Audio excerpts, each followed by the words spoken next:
আমরা আজকে অষ্টম শ্রেণীর নবম অধ্যায়ের পিথাগোরাসের উপপাদ্যটা পড়ব। তো এটা পিথাগোরাসের উপপাদ্য তোমাদের অষ্টম শ্রেণীতে তিনটা পদ্ধতি রয়েছে। আসলে তিনটা পদ্ধতি জানতে হবে, কেননা পরীক্ষা অনেক সময় উল্লেখ করেও আসে, আর উল্লেখ করে না আসলে তোমরা যে কোনো একটা পদ্ধতি দিতে পারবে।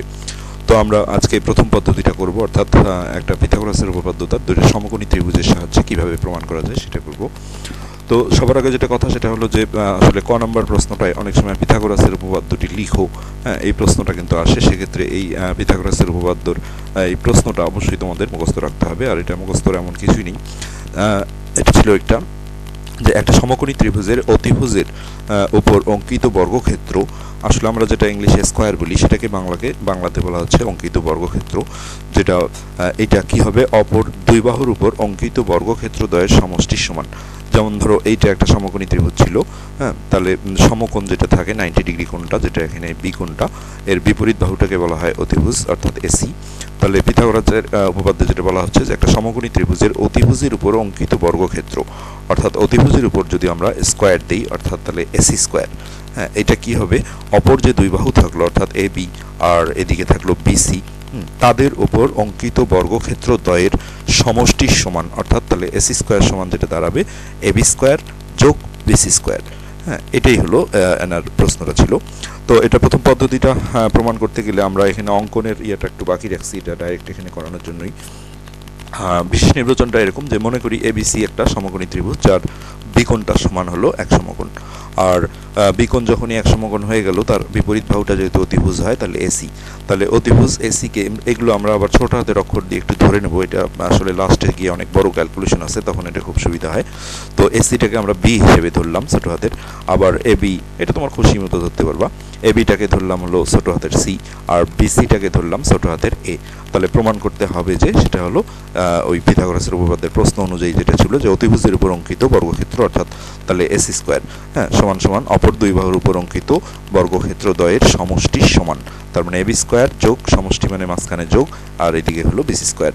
অর্থাৎ দিয়ে আমরা যেটা করলাম যে এইখানে আমরা ছোট হাতের অক্ষরে যেগুলো ধরলাম সেই জিনিসগুলো বসিয়ে দিলাম, অর্থাৎ এসি ছিল, এসিকে আমরা দেখো বি ছোট হাতের বি ধরেছি, তাহলে অর্থাৎ বি স্কয়ার সমান সমান এখানে যেমন এবি স্কয়ার আছে, এবি স্কয়ারকে আমরা যেহেতু ছোট সি ধরেছি তাহলে সি স্কয়ার প্লাস স্কয়ার, তাই না। এখানে বিসি স্কয়ারকে বিসিকে আমরা যেহেতু এ ধরেছিলাম তাহলে স্কয়ার। আচ্ছা, এটা এখন অঙ্কনটা হলো এরকম যে অঙ্কনের আসলে এখানে মেইন কাজটা আমি বাকি রেখেছিলাম, যেটা এখন আমাকে করে দিতে হচ্ছে। যে অঙ্কনটা দেখো এখানে যেটা বলেছিল যে বিসিকে ডি পর্যন্ত বর্ধিত করি, তাহলে এই যে বিসিটা আছে এটাকে তোমরা তো স্কেল দিয়ে করবে, এত সমস্যা হবে না। বিসিকে ডি পর্যন্ত এদিকে বর্ধিত করি, কিন্তু একটা কন্ডিশন আছে যেন এই সিডিটা, তাই না, এটা আমার এখানে আনুমানিকই করতে হচ্ছে, সেটা হলো সিডি যেটা দাঁড়ালো, এখন আমরা ওইটাকে আগে ডি নামকরণটা করে আসি, তাহলে এটা দিলাম ডি। তাহলে অঙ্কনটা যেটা দাঁড়াচ্ছে এখানে যেটা বলা হচ্ছে বিসিকে ডি পর্যন্ত বর্ধিত করি, বর্ধিত করি মানে কি বাড়াই আর কি। তাহলে এই বিসিটাকে ডি পর্যন্ত বর্ধিত করি যেন এই নতুন নামটা আগে বলতে হয়, যেন সিডি, এই যে সিডি সমান সমান কার সমান এবি, আর সমান সমান এবিকে আমরা যেহেতু ছোট সি ধরেছিলাম এটাও আমরা এক চান্সে এখানে এটাও লিখে ফেললাম। তাহলে বিষয়টা হলো যে বিসিকে ডি পর্যন্ত বর্ধিত করি যেন এই সিডি সমান সমান এবি সমান সমান সি হয়। আচ্ছা, তাহলে এইখানে আমরা এখন সিডির জায়গাটাতেও আমরা হচ্ছে যে ছোট হাতের সি আমরা লিখে দিই, তাহলে আমাদের সুবিধা হবে, এই জায়গাটাতে আমরা ছোট সি লিখে দিলাম। আচ্ছা, আরেকটু কাজ বাকি আছে, সেটা হলো এই যে ডি বিন্দুতে অঙ্কনে বলা হচ্ছে ডি বিন্দুতে একটা ডি লম্ব আঁকি, এই ডি বিন্দুতে আমরা খাড়া করে একটা লম্ব আঁকবো, তাই না। এইটা আবার সমান হবে এই বিসির সমান, তার মানে এখানে আসলে অঙ্কনটা মনে রাখা খুব সুন্দর সিস্টেম আছে যে এই যে উপরের যে বাহুটা আছে এটা অর্থাৎ এবি, এটা চলে আসবে দেখো নিচে, কারণ এবি আর সিডি সমান, আর নিচের যে বাহুটা আছে অর্থাৎ এই বিসি, তাই না, এই বিসিটা চলে আসবে উপরে, অর্থাৎ এটা লম্ব আকারে হবে। এখন আমরা যে লম্বটা আঁকবো, ডি বিন্দুতে ডিই লম্ব আঁকবো, সেই লম্বটা কিন্তু সরি এটা শুনি। আচ্ছা, আমরা ডি বিন্দুতে এখন একটা লম্ব আঁকছি, ডি বিন্দুতে যদি ডি লম্ব আঁকি তাহলে এইটা আমার বলা হচ্ছে যে বিসি সমান হতে হবে, এটা তোমরা স্কেল দিয়ে জাস্ট মাপটা ধরে নিয়ে এইখানে সেই অনুযায়ী কত সেমি হয় যেন রেখাটা খাড়া হয়, যেহেতু এটা লম্ব। আচ্ছা, এখন এরকম একটা পরিস্থিতি হবে ধরো, তাহলে এইখানে আমরা উপরে ওই জায়গাটায় ই নামকরণটা করে আসি। আচ্ছা, ই ই তাহলে অঙ্কনটা আবারও বলছি যে বিসি কে ডি পর্যন্ত বর্ধিত করি, এখানে লেখা আছে বিসি কে ডি পর্যন্ত বর্ধিত করি যেন এই সিডি সমান সমান এ বি সমান সমান সি হয়, আর ডি বিন্দুতে ডিই লম্ব আঁকি যেন সেটা আবার কি হয়, ওই নতুন নাম সবসময় আগে বলতে হয়, কার সমান সেটা পরে, যেন এই ডিই সমান সমান বিসি সমান সমান এ হয়, যেহেতু বিসিকে আমরা এ ধরেছিলাম। তাহলে আমরা এখন এই ডিইর জায়গাটাতেও হচ্ছে যে ছোট হাতের এ হিসেবে নামকরণটা করে আসলাম। এখন অঙ্কনে আরেকটু জিনিস বাকি আছে, এই সি আর ই যোগ করতে হবে দুইটা বিন্দু, আর এদিকে এ আর ই এই দুইটা বিন্দু যোগ করতে হবে। তো আমরা এই দুইটা যোগ করে আসি, তাহলে কিন্তু আমাদের অঙ্কনটা কমপ্লিট হয়ে যাবে। সি কমা ই, এখানে একটা ইম্পর্টেন্ট কথা, দুইটা বিন্দু যোগ করলে দেখো কমা ইউজ করতে হয়। তুমি যদি বলো সি ই যোগ করি, এটা কিন্তু ভুল হবে, কারণ ওই দুইটার মধ্যে এখনো সম্পর্ক করে ওঠেনি, হয় বাংলার ও দিয়ে লিখতে হবে আর না হলে কমা। তাহলে সি কমা ই, আর এদিকে আর একটা যোগ করতে হবে, সেটা হলো এ কমা ই। এই এ কমা ই যোগ করি, বাস এটা বললেই আমাদের অঙ্কনটা কিন্তু ফুললি কমপ্লিট হয়ে গেল। তো অঙ্কনটা আমরা আরও একবার বলছি, সেটা হলো যে আমার প্রথমে যে ত্রিভুজটা ছিল, এই যে সমকোণী ত্রিভুজ ছিল এতটুক এবিসি, তাহলে অঙ্কনে ছিল বিসিকে ডি পর্যন্ত বর্ধিত করি, হ্যাঁ, যেন সিডি সমান সমান এ বি সমান সমান সি হয়। আচ্ছা, আর তারপরে যেটা বলা হয়েছিল যে ডি বিন্দুতে ডিই লম্ব আঁকি যেন ডিই সমান সমান বিসি সমান সমান ছোট হাতের এ হয়, আর এদিকে সি কমা ই আর এ কমা ই যোগ করি, তাহলে কিন্তু আমাদের অঙ্কনের পোর্শনটা কমপ্লিট হয়ে গেল, তাই না? এখন আমরা প্রমাণে ঢুকছি আস্তে আস্তে। আর এখানে একটা কথা বলে রাখি যে এই এটা কিন্তু ফুললি একটা, এই বড় যে চতুর্ভুজটা আছে অর্থাৎ এ বি ডি ই, এটা কিন্তু একটা ট্রাপিজিয়াম হবে, যেটা আমরা প্রমাণের 2 নম্বর স্টেপে গিয়ে পড়বো। তো সেক্ষেত্রে এইখানে তোমার এই সমকোণী ত্রিভুজটা আঁকতে গিয়ে, অতিভুজ তো সবসময় আসলে বড়ই থাকে এই দুইটা বাহুর চেয়ে, হ্যাঁ, তাহলে এই সমকোণী ত্রিভুজটা আঁকতে যেয়ে যদি তোমার এই ভূমিটা এই যে লম্বটার চেয়ে যদি বড় হয়, তাহলে এইটা আমার যে চিত্রটা হয়েছে এরকম হবে, অর্থাৎ এইটা এরকম, আর এই বিন্দুটা থেকে এই রেখাটা যখন যোগ করবা উপরের দিকে যাবে। কিন্তু কারো চিত্রে যদি এমন হয় যে তোমার এই লম্বটাই অর্থাৎ এই যে এবিটা, হ্যাঁ, এই এবিটাই তোমার দেখা গেছে বিসির চেয়ে বড় হয়েছে, তখন কিন্তু এইটা দেখবা একটু নিচে থাকবে, এই বিন্দুটা এরকম পজিশনে থাকবে, তখন এইটা যখন যোগ করবা এইদিকে নিচ দিকে নেমে আসবে। অর্থাৎ বিষয় না, এটা পুরা চতুর্ভুজ ক্ষেত্রটা একটা হবে ট্রাপিজিয়াম হবে, অর্থাৎ ট্রাপিজিয়াম মানে দুইটা বাহু মানে বিপরীত বাহুগুলা কি সমান্তরাল হইতে হয়। তাহলে দেখো এই যে এখানে এ বি আর ডি কিন্তু সমান্তরাল, এটা আমরা পাবো প্রমাণের 2 নম্বর স্টেপে গিয়ে পাবো। তো আমরা এখন প্রমাণে ঢুকছি। প্রমাণে এখানে সবচেয়ে ইম্পর্টেন্ট কথা যে তোমরা স্টেপ বা ধাপগুলো যদি মনে রাখো, অনেকে ধাপ লিখতে চায় না, কিন্তু এটা না লেখার কিছু নেই। ধাপ থাকলে এটা সুবিধা হয় যে তোমরা পরবর্তীতে এটা মুখস্থ রাখতে পারো যে প্রথম ধাপে, এগুলো তো আসলে মুখস্থ করে এতটা লাভ নেই বা হবেও না, হ্যাঁ, প্রথম ধাপে আমার এই কাজটা করতে হয়, দ্বিতীয় ধাপে এই কাজটা করতে হয়, এই জিনিসগুলো কাজে লাগে। তো প্রথম ধাপে আমি তোমাদেরকে বলবো যে প্রথম ধাপে যে কাজটা হবে, এখানে এই যে এবিসি আর এই পাশের যে ত্রিভুজটা আছে অর্থাৎ ইসিডি, এই দুইটা ত্রিভুজকে আমরা সর্বসম করব প্রথম স্টেপে। তো এই সর্বসমটা করতে গেলে যেটা করতে হবে, ত্রিভুজ দুটার নাম আগে লিখতে হয়, যে এখানে ত্রিভুজ এবিসি ও ত্রিভুজ সিডিই, তার মানে এই ত্রিভুজটা আর এখানে এই ত্রিভুজটা, এই দুটার মধ্যে দেখো কিছু সামঞ্জস্য আছে, মিল আছে, সেটা হলো এবি সমান সিডি সমান সি। কেন এটা? এই যে এ বি তোমরা দেখতে পাচ্ছ, এই যে এই জিনিসগুলো লিখলে এটা কিন্তু একটা সুবিধা, যখন দেখলে এখানে সি লেখা আবার এইখানে ওই যে ছোট সি লেখা এখানে, হ্যাঁ, তখন আমরা বুঝলাম যে তাহলে এই যে এবি বাহুটা আর সিডি বাহুটা সমান দুইটা ত্রিভুজের মধ্যে, এবং সেটা আমরা অঙ্কনে বলেও এসেছি, আর সেটাই আমরা এখানে লিখলাম যে এই দুটো ত্রিভুজের মধ্যে এই ঘটনা। আরও কি আছে, এদিকে বিসি আর এদিকে ডিই, হ্যাঁ, তাহলে বিসি সমান ডিই সমান, ওটাকে আমরা এ ধরেছিলাম এ, তাহলে এটা একটা গেল। এখন দেখা গেল যে দুইটা ত্রিভুজের মধ্যে দুইটা করে বাহু সমান হয়েছে। এখন সর্বসম সূত্র অনুসারে যেটা, সেটা হলো এই বাহুগুলোর অন্তর্ভুক্ত কোণ দুটো সমান হলেই ত্রিভুজ দুটো সর্বসম হবে। এখন অন্তর্ভুক্ত কোণটা বাছাই করতে গিয়ে অনেকে ভেজালে পড়ে যে কোনটা অন্তর্ভুক্ত কোণ। অন্তর্ভুক্ত কোণের নিয়ম হলো যে এই এবিসি ত্রিভুজের ক্ষেত্রে তুমি কোন কোন বাহু নিয়ে আলাপ করেছো, একটা হলো তাহলে এ বি আর একটা হলো বিসি, তাহলে এই দুইজনের মাঝখানের কোণটাকেই বলা হয় অন্তর্ভুক্ত কোণ, অর্থাৎ এইখানে যে কোণটা আছে মানে এবিসি কোণ, তাই না? আবার এই ত্রিভুজের কোন কোন বাহু নিয়ে আলাপ করেছি আমরা, একটা হলো সিডি আর একটা হলো ডিই, তাহলে এই দুইটা ত্রিভুজের এই দুইটা বাহুর মাঝখানের যে কোণটা অর্থাৎ এইটা, যেটাকে আমরা সিডিই কোণ বলতে পারি অথবা ইডিসি কোণও বলতে পারি, মানে ডিকে মাঝখানে রাখতে হবে। সো এই দুইটাই হবে অন্তর্ভুক্ত কোণ। আর শর্টকাটে কথা হলো যে এই দুইটা ত্রিভুজেরই যেটা 90 ডিগ্রি কোণ, কারণ এটা 90 ডিগ্রি ছিলই বরাবর প্রথম থেকে, যেহেতু সমকোণী ত্রিভুজ ছিল। আর এইখানে অঙ্কনে আমরা বললাম ডি বিন্দুতে ডিই লম্ব আঁকি, তোমরা জানো যে লম্ব আঁকলে এখানে 90 ডিগ্রি কোণ এক সমকোণ সৃষ্টি হয়। সো এই 90 ডিগ্রি কোণ দুটোই অন্তর্ভুক্ত কোণের কাজ করবে। আর অন্তর্ভুক্ত কথাটা কিন্তু এইভাবে লিখতে হয়, অন্তর্ভুক্ত এবিসি সমান অন্তর্ভুক্ত সিডিই। কেন সমান তারও একটা ব্যাখ্যা হলো যে প্রত্যেকে যেহেতু এক সমকোণ করে এই জন্যই। আর এই ঘটনা হলেই যেটা সপ্তম শ্রেণীতে তোমাদের ছিল, বাহু কোণ বাহু উপপাদ্য, অর্থাৎ দুইটা ত্রিভুজের মধ্যে দুইটা করে বাহু সমান আর ওই বাহুগুলোর অন্তর্ভুক্ত কোণ সমান হলেই ত্রিভুজ দুটা সর্বসম হিসেবে লেখা যায়। এখানে আমার এই সর্বসম চিহ্নটা খুব একটা ভালো আসেনি, তোমরা বইয়ে দেখে নিবে। এটা সমান চিহ্ন দিয়ে উপরে একটা জাস্ট একটা ঢেউ খেলার মতো থাকে। তো এই ত্রিভুজ দুটা সর্বসম হওয়ার পরে হ্যাঁ দুইটা কাজ তোমার থাকবে। সেই দুটা কাজ হলো যে এই যে এবি বাহুটা তো আসলে সিডির সমানই, আবার বিসি বাহুটা তো ডির সমান, কিন্তু এই বাহুটা যেটা এসি এইটা সি এর সমান কিনা এটা কিন্তু আমরা এতক্ষণ জানতাম না। কিন্তু এই দুটা ত্রিভুজ সর্বসম হওয়ার সাথে সাথে এটা আমরা এখন বলে দিতে পারবো যে অপর যে বাহুটা থাকলো দুইটা ত্রিভুজের, অর্থাৎ এসি আর এটার হলো সিই, এরা কিন্তু সমান হবে।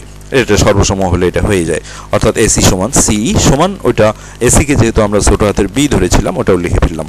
আর এইটা দেখো আমি লাল কালি দিয়ে লিখেছি, এটার বিশেষ কারণ আছে যে এটা এইটুক জায়গা কিন্তু অনেক সময় মনে থাকে না। আর এটা মনে না থাকলে পরবর্তীতে থার্ড স্টেপে ফাইনাল স্টেপে গিয়ে তুমি কিন্তু আর করতে পারবে না, এটা বিশাল একটা কানেকশনের কাজ করে। সো আমি যেটা বলবো যে ফার্স্ট স্টেপে তোমরা এটাই মনে রাখো যে এই ত্রিভুজ দুটাকে বাহু কোণ বাহুতে সর্বসম আগে করতে হবে।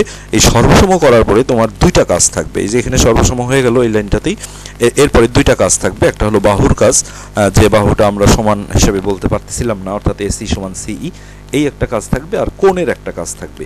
সেই কোণের কাজটাই কিন্তু এই যে লাল কালি দিয়ে রেখেছি, এটা হলো বেশি ইম্পর্টেন্ট। সেটা হলো তোমার মনে রাখতে হবে যে এখানে এই যে বিএসসি কোণটা, অর্থাৎ এই জায়গায় যে কোণটা আছে, হ্যাঁ এই দুটো ত্রিভুজ সর্বসম হলে এই বিএসসি কোণটা আর ইসিডি কোণ, এই ত্রিভুজের যেটা ইসিডি, এই এত বড় উপপাদ্য যদি আসলে পুরোটা মুখস্থ না করে, মুখস্থ তো আসলে এগুলো করে লাভ নেই, হ্যাঁ না করেই সম্ভব হয়, কিন্তু এইটুক জায়গা আসলে মনে রাখা এমন কিছু না। তোমাকে এইটা আমি ওই জন্যই ওইটা লাল কালি দিয়ে ইয়া করে আন্ডারলাইন করে রেখেছি, যে এটা তোমাকে মনে রাখতে হবে। ত্রিভুজ দুটো সর্বসম হয়ে গেলে তখন কিন্তু অনুরূপ বাহুগুলো যেমন সমান হয়, অনুরূপ কোণগুলো সমান হয়। সেক্ষেত্রে এইটা আর এটা যে অনুরূপ কোণ এখানে দেখে বোঝা যাচ্ছে না, একটু মনে রাখাটাই বেস্ট হবে যে এইটা দুইটা ত্রিভুজ সর্বসম হয়ে যাওয়ার পরে আমরা দুইটা কথা বলবো। একটা বাহুর দিক থেকে বলবো এসি সমান সিই, আর একটা কোণের দিক থেকে বলবো এই যে উপরের কোণটা অর্থাৎ বিএসি কোণ, হ্যাঁ সমান সমান এই ত্রিভুজের ক্ষেত্রে এই কোণটা অর্থাৎ ইসিডি। এটা বিশাল একটা পরে কিন্তু কানেকশনের কাজ করবে। আচ্ছা, এই কাজ করলে আমাদের ফার্স্ট স্টেপ, প্রথম ধাপ কিন্তু প্রমাণের কমপ্লিট হয়ে গেল। তাহলে প্রথম ধাপে আমরা আবারও একটু রিভিউ করি। সেটা হলো প্রথমে এই দুইটা ত্রিভুজ নেব, এবিসি আর ইসিডি, নিয়ে এর কোন কোন বাহুর সমান, আর অন্তর্ভুক্ত কোণ হিসেবে এইখানের যে 90 ডিগ্রি কোণটা আছে অর্থাৎ এবিসি, আর এইটার যে 90 ডিগ্রি কোণটা আছে অর্থাৎ এডিসি বা সিডিই, এই দুটাকে সমান বলেই সর্বসম বলে দেব। আর সর্বসম বলার সাথে সাথে আমরা তখন বলবো যে তাহলে এসি বাহু সমান সমান সিই, হ্যাঁ সমান সমান এসিকে যেহেতু আমরা বি ধরেছিলাম, তাহলে এখন কিন্তু এই জায়গাটায় সিই কেও আমরা বি হিসেবে শনাক্ত করে রেখে দিলাম। আচ্ছা, এখন সর্বসম হওয়ার পরে তোমার ওই একটা বলতে হচ্ছে যে এসি সমান সিই সমান বি, আর একটা কাজ থাকছে কোণের, সেটা হলো যেটা লাল কালি দিয়ে দেখেছিলাম যে এই যে কোণটা অর্থাৎ বিএসসি কোণ, এইটা হবে ইসিডি কোণের সমান। এটা হলেই আমাদের ফার্স্ট স্টেপ কমপ্লিট। এখন আমরা সেকেন্ড স্টেপে দ্বিতীয় ধাপে যেটা করব, এই যে এ বি ডি ই বড় চতুর্ভুজটা যেটা দেখছো, এইটাকে একটা ট্রাপিজিয়াম হিসেবে প্রমাণ করাটাই আমাদের হবে দ্বিতীয় স্টেপের কাজ। আর ট্রাপিজিয়াম প্রমাণ করতে গেলে কি লাগে, সেটা হলো ট্রাপিজিয়ামের সংজ্ঞায় বলা আছে যে চতুর্ভুজের এক জোড়া কি বিপরীত বাহু পরস্পর সমান্তরাল। তোমরা খেয়াল করে দেখো, সমান্তরাল মানে কি রেল লাইনের মতো একইভাবে চলছে। এই যে এ বি আর এদিকে ডিই, সমান আর সমান্তরাল কিন্তু এক জিনিস না। এখানেই বোঝা যাচ্ছে যে এ বিটা দেখো সাইজে ছোট, ডিইটা বড়, কিন্তু তারা সমান্তরাল, মানে এই দুইজনের মাঝখানের যে একটা দূরত্ব আছে, এই দূরত্বটা ধরো এই যে বিডিটা হলো এই দুইটা সরলরেখার দূরত্ব, এই দূরত্বটা কিন্তু সমান। তুমি যদি এখান থেকেও দাগ দাও এই বিডির মাপেই পাবা। এদেরকে আসলে বলা হয় সমান্তরাল। তাহলে এই দুটাকে সমান্তরাল দেখাতে পারলেই আমরা এবিডিই চতুর্ভুজটাকে একটা ট্রাপিজিয়াম বলে দিতে পারবো। এখন সমান্তরাল দেখাতে গেলে যেটা করতে হবে সেটা হলো এবিটা তো লম্বই, আমরা জানি যেহেতু এটা 90 ডিগ্রি কোণ, কিন্তু আমি যদি বলি এবি লম্ব বিসির উপর, আচ্ছা ওকে, আবার এইদিকে যদি বলি যে ডিইটা লম্ব সিডির উপর, তাহলে কিন্তু হবে না। তোমাকে যেটা করতে হবে যে একই সরলরেখার উপর, দেখো আমরা বিসি না ভেবে এটা পুরাটাকে যদি বিডি হিসেবেই ভাবি, সমস্যা নাই তো, আমরা বিসিটাকেই আসলে ডি পর্যন্ত বর্ধিত করেছিলাম একই লেভেলে। সো আমরা এখন বলবো যে এ বিটা লম্ব বিডির উপর, আবার এদিকে বলবো যে ডিই বা ইডি এও লম্ব কার উপর, বিডির উপর, মানে দুইটা লম্বই যেন একই সরলরেখার উপর হয়, এই যুক্তিটা আমাকে নিয়ে আসতে হবে।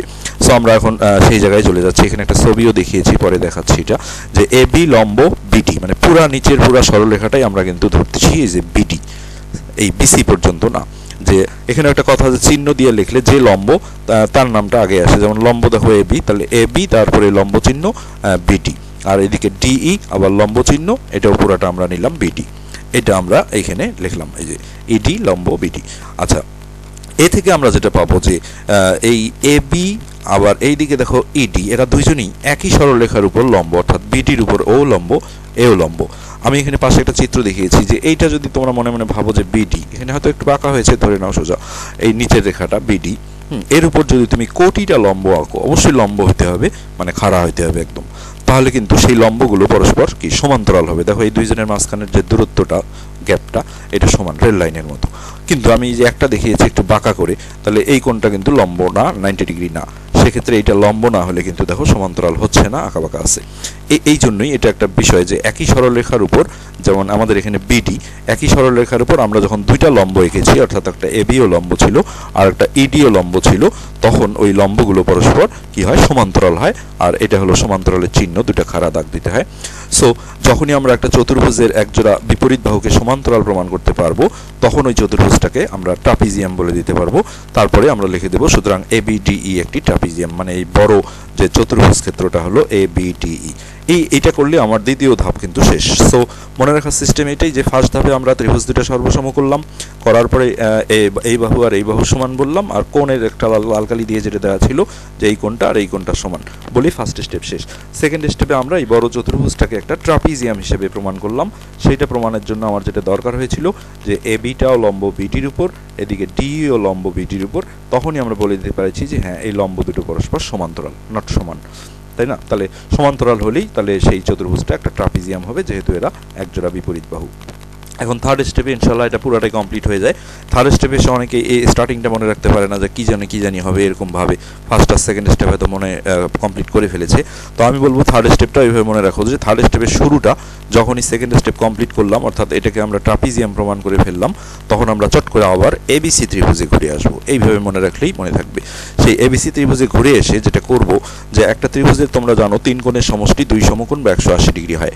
তার মধ্যে দেখো এই বি কোণটা একাই কি এক সমকোণ, অর্থাৎ 90 ডিগ্রি। তাহলে কি বোঝা গেল যে এই যে বিএসসি কোণটা আছে আর এইখানে যে এসিবি কোণটা আছে, এদের সমষ্টিও তাহলে এক সমকোণ হবে। না হলে কিভাবে তোমার তিনটা কোণের সমষ্টি দুই সমকোণ হয়? এ একাই এক সমকোণ আর এদের সমষ্টি তাহলে হবে এক সমকোণ। কিন্তু তাই বলে তারা যে সমান সমান হতে হবে 45 ডিগ্রি করে তা না, কিন্তু তাদের সমষ্টি হতে হবে 90 ডিগ্রি। সো থার্ড স্টেপে এসে এই কাজটাই তোমাকে করতে হবে, যে ত্রিভুজ এবিসিএ কোণ বিএসি যোগ কোণ এসিবি সমান এক সমকোণ। আমরা দেখো ওই স্টেপে এসে এই কাজটাই এখন করছি, যে সমান এক সমকোণ, তাই না? তারপরের লাইনে যেটা করব, এই যে এখানে তখন লাল কালি দিয়ে যেটা দেওয়া ছিল যে বিএসসি কোণ আর ইসিডি কোণ সমান, এই কানেকশনটা এখানে দিতে হবে। অর্থাৎ এই বিএসসি কোণের বদলে আমরা ইসিডি বসাবো আর এসিবি যা ছিল তাই রাখবো। আচ্ছা, এরপরে যে ঘটনাটা, এখন আমরা চিত্রে চলে যাব। এই জায়গায় আসার পরে কি আসলো, ইসিডি যোগ এসিবি সমান এক সমকোণ। আমরা দেখে আসি, ইসিডি হলো আমার এইটা এই কোণটা, আর এসিবি হলো এইটা। একটু খেয়াল করে দেখো যে এই ইসিডি মানে এইটা যোগ এসিবি, এই দুইটা সমষ্টি যদি এক সমকোণ হয়, তাহলে কিন্তু এই যে কোণটা এখানে আছে অর্থাৎ এসিই, এই একাই এক সমকোণ হবে। কেন এটা? তুমি যদি পুরা ভাবো যে সি বিন্দুতে এই যে পুরা কোণটা, এটাকে একটা সরল কোণ বলে, 180 ডিগ্রি বলা হয়। একদম এইখান থেকে যদি দাগ দাও একদম এই পর্যন্ত, তাই সে সরল কোণ যদি দুই সমকোণ হয়, সরল কোণের মান, তার মধ্যে আমরা কি পাইলাম যে ইসিডি যোগ এই পাশে পাইছি এসিবি, এই দুইটা সমষ্টি এখন পর্যন্ত পাইছি এক সমকোণ। তাহলে নিশ্চয়ই এ একাই এক সমকোণ। এই কথাটা আমরা এখন বলবো যে সুতরাং কোণ এসিই সমান এক সমকোণ।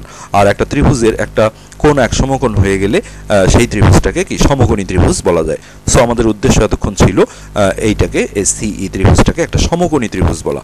সো আমরা এই জায়গায় এখন চলে আসলাম, দেখো এই জায়গায় চলে আসছি। সো তাহলে সুতরাং কোণ এসিই সমান এক সমকোণ, আর ওই ত্রিভুজের একটা কোণ সমকোণ হলেই ওই ত্রিভুজটাকে আমরা সমকোণী ত্রিভুজ বলে দিলাম। আচ্ছা, এখন শেষের পথে আমরা চলে আসছি। এখন যেটা করতে হবে সেটা হলো এই বড় যে চতুর্ভুজ ক্ষেত্রটা অর্থাৎ এ বি ডিই, যাকে আমরা ট্রাপিজিয়াম প্রমাণ করলাম সেকেন্ড স্টেপে, সেইটা নিয়ে আমরা এখন কাজ শুরু করছি। দেখো যে এবিডিই ট্রাপিজিয়াম ক্ষেত্রের ক্ষেত্রফল সমান এর ভিতরে, তার মানে এই বড় ক্ষেত্রটা যখন আমরা ধরবো, যে বড় পুরা চতুর্ভুজটাই ধরেছি এবিডিই ট্রাপিজিয়াম, এর ভিতরে তুমি যদি এমনি ভাবো যে একটা ঘর আছে, সেই ঘরের ক্ষেত্রফল সমান সেই ঘরে তুমি যা যা জিনিস রাখবা, যদি কোনো এক বিন্দু পরিমাণ জায়গা ফাঁকা না থাকে, ফাঁকা থাকলে কিন্তু হবে না, তাই না? ওই ঘরে যা যা আছে তাদের ক্ষেত্রফলগুলো আলাদাভাবে বের করে যদি যোগ করো তাহলে টোটাল ঘরের ক্ষেত্রফল হবে। কিন্তু এখানেও আমরা যদি বলি যে এবিডিই ট্রাপিজিয়াম ক্ষেত্রের ক্ষেত্রফল সমান, ভিতরে দেখো তিনটা সমকোণী ত্রিভুজ আছে, হ্যাঁ, এই যে একটা এবিসি ত্রিভুজ, একটা এসিই ত্রিভুজ আর একটা ইসিডি ত্রিভুজ। তার মানে এই এবিডিই ট্রাপিজিয়াম ক্ষেত্রের যেটা ক্ষেত্রফল হবে এইটা সমান কি হবে, এই তিনটা ত্রিভুজের ক্ষেত্রফলের সমষ্টির সমান হবে। মনে করো পুরাটা একটা ঘর, তার মধ্যে একটা আলমারি ছিল এবিসি, তারপরে একটা ড্রেসিং টেবিল ছিল এটা এসি, তারপরে একটা অন্য একটা ধরো সোফা সেট ছিল, সেটা হলো এইটা, এই ত্রিভুজটা, কোনো কিন্তু স্পেস আলাদাভাবে ফাঁকা নেই। এই সুযোগটাই আমরা এখানে কাজে লাগাচ্ছি, আর কিছুই না। আচ্ছা, এই লাইনটা আমরা লিখে ফেললাম যে এবিডি ট্রাপিজিয়াম ক্ষেত্রের ক্ষেত্রফল সমান ওর ভিতরে যে তিনটা ত্রিভুজ ছিল, হ্যাঁ, তাদের ক্ষেত্রফলের সমষ্টির সমান। এখানে একটা ভালো কথা যে ত্রিভুজের ক্ষেত্রফলগুলো এইভাবে লিখতে হয়, একটা ত্রিভুজ চিহ্ন দিয়া এখানে লিখতে হয় ক্ষেত্র। এটা মানেই হলো যে এবিসি ত্রিভুজের ক্ষেত্রফল যোগ সিডিই ত্রিভুজের ক্ষেত্রফল যোগ এসিই ত্রিভুজের ক্ষেত্রফল। এখন বলতে পারো এই যে এতক্ষণ যে আমরা ইতিপূর্বে এসিই ত্রিভুজটাকে সমকোণী ত্রিভুজ প্রমাণ করলাম, কেন করলাম? এই কারণেই করলাম যে এইখানে ত্রিভুজের ক্ষেত্রফলের যে সূত্র আছে তোমরা সেই 4-5-এও দেখেছো, হাফ গুণন ভূমি গুণন উচ্চতা, তাই না? তাহলে ভূমি উচ্চতা এগুলো কিন্তু উচ্চতা আসলে সমকোণী ত্রিভুজ ছাড়া তুমি কোথায় পাবো, লম্ব লাগবে। এই জন্যই এখানে এই দুইটা ত্রিভুজ যে সমকোণী ছিলই বরাবর, এই যে এবিসি ছিলই, এটা আমরা অঙ্কনে এটাও সমকোণী করেছি, কিন্তু এই এসিটা সমকোণীর একটা মানে ডাইরেক্ট প্রমাণ ছিল না, ওটা প্রমাণ করে আগে নিয়ে আসতে হয়েছে। আর ভালো কথা যে তোমাদের বইয়েও একটা সৃজনশীল আছে, সেটা হলো যে প্রমাণ করো যে ক্ষয়ে থাকে, প্রমাণ করো যে এসি একটি সমকোণী ত্রিভুজ। এই পর্যন্ত আসলে তো ভালোই হয়। সেক্ষেত্রে তোমার আমরা এখানেও যেটা এসি সমকোণী ত্রিভুজ হিসেবে যে প্রমাণ করে আসলাম, কোথায় গেল, এই যে এসি একটি সমকোণী ত্রিভুজ, সেক্ষেত্রে খ নাম্বারটা কিন্তু এইখানে শেষ হয়ে যাবে প্রমাণিত। আর গ নাম্বারে আবার তো ওগুলো করতে হবে না, ডাইরেক্ট তোমরা এখান থেকে শুরু, এই যে এই লাইন থেকে আবার গ নাম্বারটা শুরু করতে পারো। বইয়ে একটা সৃজনশীল কিন্তু আছে এটা নিয়ে। আচ্ছা, যাই হোক, তো এখন আমরা যেটা করছি যে ট্রাপিজিয়ামের একটা ক্ষেত্রফলের কিন্তু সূত্র আছে, এটা তোমাদের টিক চিহ্নেও লাগবে, সেটা হলো হাফ ইন্টু সমান্তরাল বাহুদ্বয়ের যোগফল, হ্যাঁ, গুণন এদের মধ্যবর্তী দূরত্ব। যেমন আমি তোমাদের চিত্রে এখানে দেখাই যে এবিডিই ট্রাপিজিয়াম ক্ষেত্রের ক্ষেত্রফল যদি আমরা বলি তাহলে হাফ ইন্টু সমান্তরাল বাহু, এখানে আমার এ বি আর এদিকে ডিই সমান্তরাল, দেখো এরা এই যে এই আর বিডি কিন্তু সমান্তরাল না, একটা এইদিকে উপরের দিকে উঠে গেছে, মানে একই লেভেলে থাকতে হয় রেল লাইনের মতো। তাহলে হাফ ইন্টু সমান্তরাল বাহুদ্বয়ের সমষ্টি, তার মানে half into A B plus DE গুণন এদের মধ্যবর্তী দূরত্ব। তাহলে এ বি আর ডিইর মাঝখানের দূরত্ব কিন্তু এই যে এটা বিডি। তুমি বলতে পারো কেন, এটাও তো বলা যায়, কিন্তু বাঁকা জিনিস কখনো দূরত্ব হয় না, সো যেটা স্ট্রেট থাকবে এটাই দূরত্ব। সো আমরা এখন ওই ট্রাপিজিয়াম ক্ষেত্রের ক্ষেত্রফলের সূত্রটা আমরা এখানে পুট করব, যে এই জায়গাটা এবিডি ট্রাপিজিয়াম ক্ষেত্রের ক্ষেত্রফল সমান, দেখো চিত্রে তাকালেই তোমরা বুঝতে পারবে, হাফ ইন্টু এইটা হলো সমান্তরাল বাহুদ্বয়ের দৈর্ঘ্যের সমষ্টি, গুণন এদের মধ্যবর্তী দূরত্ব। আসলে সিঙ্গেল রাশিটা এই পাশে লেখা হয়, এই জন্যই ধরো তুমি যদি ব্র্যাকেটের এখানেও লেখো একই জিনিস। তাহলে এইটা হলো তো আমার এই এবিডি ট্রাপিজিয়াম ক্ষেত্রের ক্ষেত্রফলের সূত্র। এটা থাকলো এক পাশে, মানে একটা সমীকরণের মতো দাঁড়াচ্ছে। আর মাঝখানে সমান চিহ্নটা দিয়ে এই যে এখানে তিনটা ত্রিভুজের ক্ষেত্রফল আছে, এই প্রতিটাই হাফ গুণন ভূমি গুণন উচ্চতায় আমরা চলে গেছি। অর্থাৎ এই যে এবিসি ত্রিভুজের ক্ষেত্রফল দেখো হাফ গুণন বিসি গুণন এবি। আচ্ছা, দেখি এই যে এবিসি ত্রিভুজ হাফ গুণন ভূমি গুণন উচ্চতা, তাহলে এটা যদি আমরা ভূমি ধরি বিসি আর উচ্চতা হলো এবি। এখন তুমি বলতে পারো না এটাই ভূমি, আমি এই দিক থেকে দেখব, তাহলে এটাই ভূমি এটাই উচ্চতা। আসলে গুণনের ক্ষেত্রে তো একই জিনিস, তুমি যদি বলো হাফ গুণন এবি গুণন বিসি একই হবে। যাই হোক, এটা নর্মালি ভূমিটা এটাই আমরা ধরেছি, তাহলে হাফ গুণন বিসি গুণন এবি, এটাগুলো তোমার এবিসি ত্রিভুজের ক্ষেত্রফল হয়ে গেল, এই যে এতটুকু। তারপরে প্লাস সিডিই ত্রিভুজে চলে যাও, সিডিই ত্রিভুজের কি অবস্থায়, যেটা হাফ গুণন, আমরা যদি এটাকে ভূমি ধরি তাহলে হাফ গুণন সিডি গুণন ডিই, এটা উচ্চতা, অথবা তুমি এটাই ভূমি এটাই উচ্চতা ধরো, তাতেও কোনো সমস্যা নেই। আর যোগ এসিই ত্রিভুজের ক্ষেত্রফল যখন যাব হাফ গুণন, তুমি যদি এটা ভূমি ধরো, হ্যাঁ, তো তাহলে সিই আবার উচ্চতা, তাহলে এইটা, আবার যদি এইটা ভূমি ধরো, আবার যদি এটা উচ্চতা ধরো, একই হবে, কোনো সমস্যা না। আমরা দেখি কোনটা ধরেছি। সো এই যে এসি ত্রিভুজের ক্ষেত্রফলে যখন আমরা গিয়েছি তাহলে হাফ গুণন এসিটাকে ভূমি ধরেছি, ভূমি গুণন উচ্চতা। তুমি সি আগে লিখলেও এটা কোনো সমস্যা না, জানো গুণনের সময় কোনটা আগে লিখলে এটা বিষয় না। আচ্ছা, এখন যেটা আমরা করব, এখন কিন্তু শুধু ক্যালকুলেশন, আর কোনো কাজ নেই। বা দিয়ে আমরা চলে আসলাম এইখানে হাফ, এইটা হাফ বিসি। আচ্ছা, এটা কোথায় থেকে আসলো? ও, এখন এই বিডিকে আমরা চিত্রে চলে যাই। বিডিকে ভাঙায় দেখো কি লেখা যায়। বিডি হলো তোমার এই পুরাটা, বিডিকে ভাঙায় আমরা কি বলতে পারি দেখো, বিসি প্লাস সিডি। এই কাজটা করে নিতে হবে। এটা তোমরা আসলে এখানে আমি চিত্রটা পাশে তো আনতে পারতেছি না, তোমরা খাতায় আগে চিত্রটা এঁকে নিয়ে তারপর এটা এই জায়গাটা দেখবে, তাহলে খুবই সুবিধা হবে। তাহলে হাফ গুণন, এটা নেক্সট লাইনে চলে যাচ্ছে। এই যে বিডিকে ভাঙায় আমরা লিখছি হলো বিসি প্লাস সিডি, অবশ্যই ব্র্যাকেট রাখতে হবে। আর এইটা যা ছিল তাই রাখলাম, এ বি প্লাস ডি থাকলো। আর এই পাশে আমরা ছোট হাতের অক্ষরে মানগুলো বসাচ্ছি। যেমন বিসিকে আমরা ইতিপূর্বে দেখো কি ধরেছিলাম দেখি, বিসি কোনটা? হ্যাঁ, বিসিকে আমরা এ ধরেছিলাম, এই যে ছোট হাতের এ। সেই অনুযায়ী তোমরা দেখে দেখে খালি জাস্ট হচ্ছে মানগুলো বসিয়ে দিবে, তাহলে কিন্তু হয়ে যাবে। আচ্ছা, এখানে বিসি যদি এ হয় আর এ বিকে ধরা হয়েছিল হচ্ছে ছোট হাতের সি, তাহলে এসি করে দিলাম একবারে। আবার এইখানে ওই একই, সিডি ছিল এ এর সমান ছোট হাতের এ, আর ডি ছিল সি এর সমান, তাহলে ওই দুটো একবারে গুণ করে এসি করে দিলাম। আর এইখানে কিন্তু দুইটাই বি, ছোট হাতের বি। খেয়াল করে দেখো, এই যে এই চিত্রে দেখো, এই যে এটাও বি। একটা সময় সর্বসম করে আমরা বাহু দুটো সমান যখন বলেছিলাম, তাহলে এটা যদি বি হয় ছোট বি, তাহলে এটাও বি। তাহলে ওই দুটো গুণ করলে বি গুণ করলে বি স্কোয়ার হয়ে যায়, হয়তো একবারে বি স্কোয়ার করে দিয়েছি। এই হলো বিষয়টা।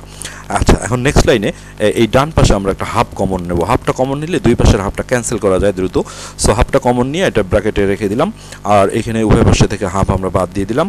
আর এইটাকে এ প্লাস সি ইন্টু এ প্লাস সিটাকে বর্গের সূত্র অনুসারে এ প্লাস সি হোল স্কোয়ার করে দিলাম। আর এইখানে দেখো হাফ তো ক্যান্সেল হয়ে গেলো, এসি এসি যোগ করলে 2ac হয়, 2ac প্লাস ডি স্কোয়ার। এখন যেটা করব যে জাস্ট অঙ্কের মতো এটাকে বর্গের সূত্রে ফেললাম, square plus 2ab plus B square, আর ওই পাশটা ওইভাবে রাখলাম। এখন আবার দেখো উভয় পাশ থেকে 2ac-টা কাটা যায়, তাই না? সমীকরণ আসলে একই জিনিস দুই পাশে থাকলে ক্যান্সেল হয়ে যায়, কেননা যে কোনো একটা 2ac-কে আমরা একে যদি এই পাশে আনি মাইনাস হয়ে যাবে, প্লাস আর মাইনাস কাটা যায়। অথবা যদি এটাই ভাবি যে একে ওই পাশে দেবো, তাহলে ও যায় মাইনাস হবে, তাহলে প্লাস আর মাইনাস কাটা যাবে। এই জন্য একই জিনিস থাকলে সমীকরণের দুই পাশ থেকে ক্যান্সেল করা যায়। ক্যান্সেল করলে তাহলে এটা থাকলো। আর এখন নেক্সট লাইনে আমরা খালি ঘুরিয়ে নিলাম, বি স্কোয়ারটাকে এই পাশে দিলাম, সাইড ট্রান্সফার, আর সমান সমান দিয়া।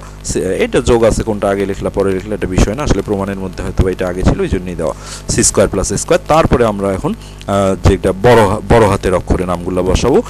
বি যেটা আমরা ধরেছিলাম দেখো, এই যে বি ধরেছিলাম আমরা এটাকে এসিকে, অর্থাৎ তাহলে জাস্ট তোমরা দেখে দেখে এই যে এইখান থেকে দেখে দেখে মানগুলো বসাতে পারবা।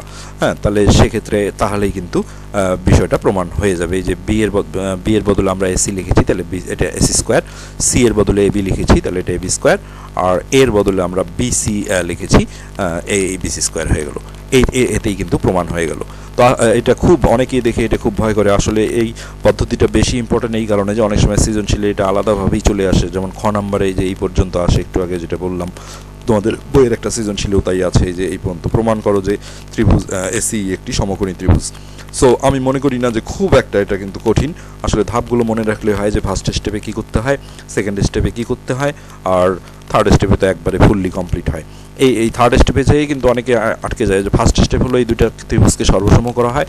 আমি আরেকবার রিভিউ করে দিই পুরাটাই, যে প্রথম স্টেপে প্রমাণের ধাপে যেটা করতে হবে যে এবিসি ত্রিভুজ আর ইসিডি ত্রিভুজটাকে সর্বসম করতে হবে বাহু কোণ বাহু দিয়া। সর্বসমর পরে দুইটা কাজ থাকবে তোমার, একটা হলো এই যে এসি আর সি বাহুটা সমান সমান বি দিয়ে লিখবা। আর কোণের ক্ষেত্রে যেটা লাল কালি দিয়ে দেখেছিলাম সেটা হলো এই কোণটা বিএসসি কোণ সমান এই পাশের হলো ইসিডি কোণ। সর্বসম হলে এই কোণ দুটো সমান হবে, এখানে আসলে বোঝা যায় না সেইভাবে। আর দ্বিতীয় ধাপে যেটা তোমার কাজ হবে, এই যে বড় যে চতুর্ভুজটা আছে পুরোটা এবিডিই, একে ট্রাপিজিয়াম প্রমাণ করা। ট্রাপিজিয়াম প্রমাণ করতে গেলে যেটা লাগে, দুইটা একজোড়া বিপরীত বাহু সমান্তরাল লাগে। আর সমান্তরালের জন্য যেটা লাগবে তোমাকে বলতে হবে এবিটাও লম্ব বিডির উপর, দ্বিতীয় ধাপ বলছি, আর এদিকে ডিই ও লম্ব বিটির উপর। তখনই আমরা বলতে পারবো যে এই একই সরলরেখার উপর দুইজন কোটিটা লম্ব হলেও তারা সমান্তরাল হয়, সমান না।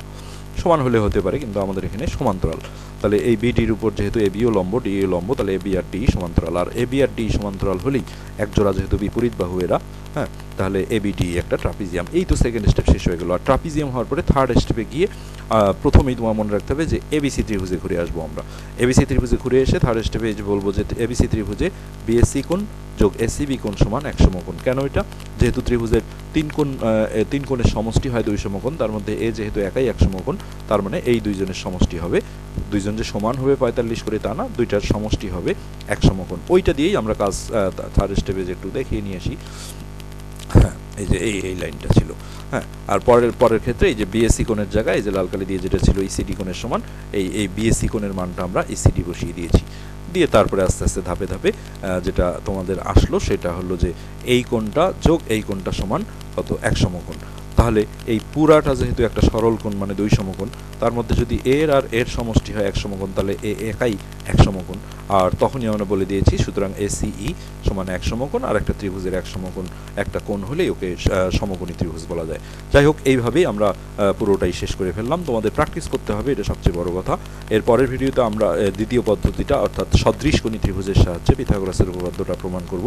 ওটাও খুব সহজ। পরীক্ষা আসলে কোনো পদ্ধতি উল্লেখ করে না আসলে আমি মনে করি যে ওই পদ্ধতিটা দিলেই বেশি সোজা হয়। এটা এমনি সোজা হলেও আসলে একটু বড় সড়ো সময় লাগে বেশি। তো তোমরা আশা করি দেখবে। ধন্যবাদ।